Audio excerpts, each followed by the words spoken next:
Jain ji, Bharatiya Janata party के क्षेत्रीय अध्यक्ष डॉक्टर धर्मेंद्र सिंह जी, महानगर अध्यक्ष श्री राजेश गुप्ता जी, के सभी अधिकारीगण और उस पर उपस्थित सभी भाइयों बहनों, आज से सावन का पवित्र मास प्रारंभ हो रहा है और ये मेरा सौभाग्य है कि सावन मास की प्रथम तिथि को मुझे यहाँ पर भगवान भोलेनाथ के अभिषेक का सौभाग्य इस स्वयंभू ज्योतिर्लिंग में मानसरोवर में करने का सौभाग्य प्राप्त हुआ है। और इसके साथ ही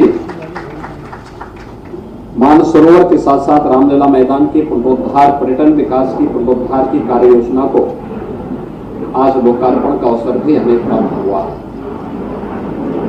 आपने देखा होगा, आज से 5 साल पहले तक यह पूरा जो क्षेत्र था मंदिरें जर्जर थी। मुझे भी वर्ष में एक बार विजयादशमी के दिन यहां आने का सौभाग्य प्राप्त होता था, लेकिन मंदिरों में पूजा करते समय एक बात का भय बना रहता था कि पता नहीं कब मंदिर गिर जाए और बड़ी भयावह स्थिति थी। ये जो तालाब आज यहां पर है, इस तालाब में भैंस, आसपास के भैंस नहाते थे, उनका दिन भर जमावड़ा इसमें लगा रहता था, गंदगी का अंबार था। कोई भी इस प्रकार की सुविधा नहीं थी जिसके बारे में ये कहा जा सके कि लोग इस बेहतरीन सुविधा का लाभ ले सकते हो।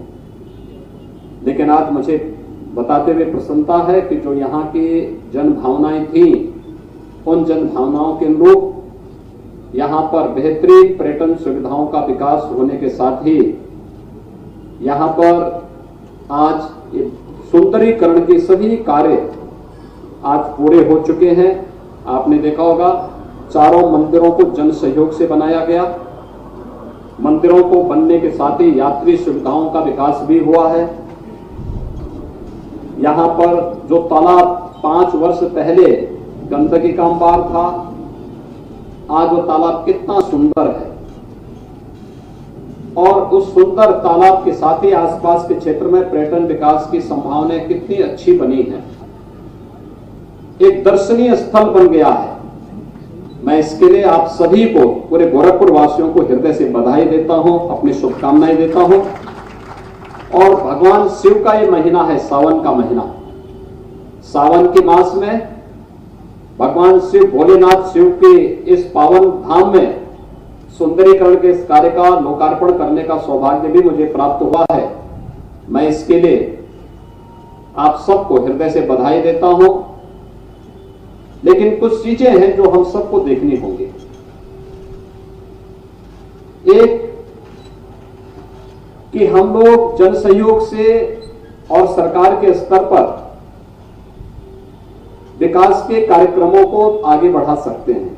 1 बार 2 बार इन कार्यक्रमों को बेहतरीन तरीके से आगे बढ़ाने का काम किया जा सकता है, लेकिन उसका संरक्षण का कार्य यह आम जनमानस को स्वयं उठानी पड़ेगी।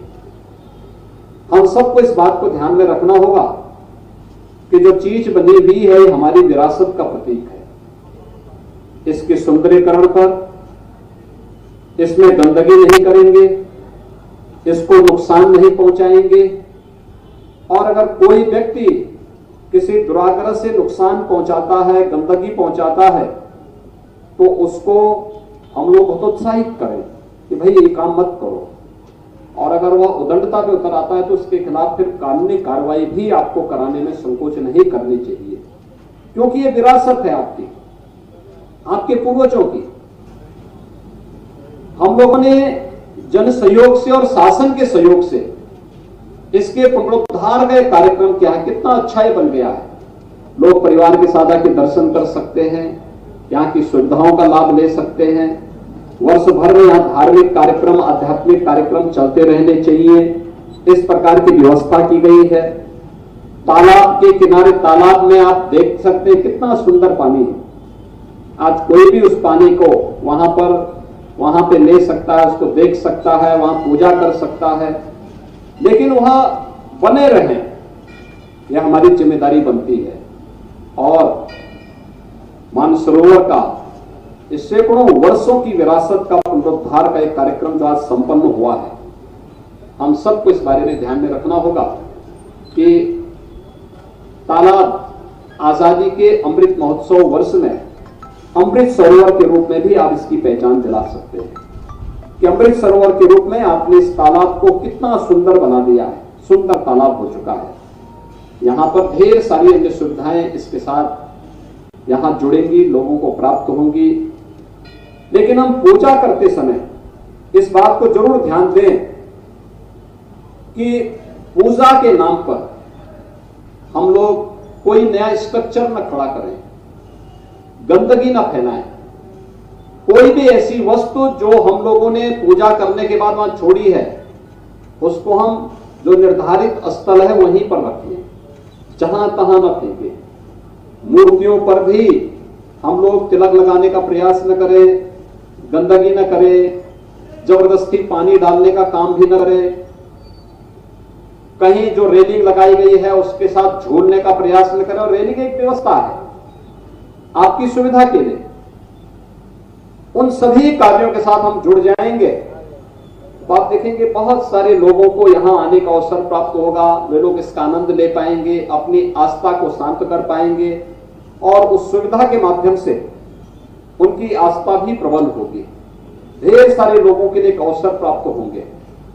गोरखपुर महानगर में पर्यटन विकास की सुविधाओं को लेकर के अनेक कार्यक्रम किए गए, चाहे वह मुक्तेश्वर नाथ धाम के मंदिर के पुनरुद्धार का कार्य हो, चाहे वह यहां पर कालीबाड़ी मंदिर के लिए जो कार्य दिया गया था वहां पर पुनरुद्धार के कार्य का रहा हो, महादेव झारखंडी मंदिर है, और भी हम लोगों ने अन्य स्थलों पर भी इस प्रकार के कार्यक्रम किए हैं।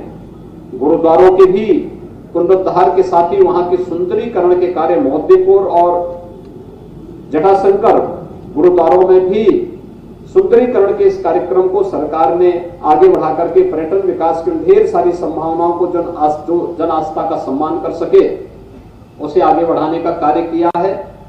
आज सावन के इस महीने में इन सभी कार्यक्रमों को एक साथ लोकार्पण करते हुए मुझे अत्यंत प्रसन्नता की अनुभूति हो रही है। मैं इसके लिए आप सभी को हृदय से बधाई देता हूं। बाबा भोलेनाथ से, बाबा गोरक्षनाथ से यही प्रार्थना करता हूं कि यह सुख, शांति, समृद्धि आपके जीवन में बनी रहे, आपका जीवन मंगलमय हो और हम सब पर्यटन विकास के साथ साथ विकास की सुविधाओं का लाभ भी लेंगे और गोरखपुर को सुंदर शहर बनाने में, विकास की और रोजगार की ढेर सारी संभावनाओं को आगे बढ़ाने में हम सब सफल होंगे। आप सबके प्रति मेरी शुभकामनाएं। धन्यवाद। जय हिंद।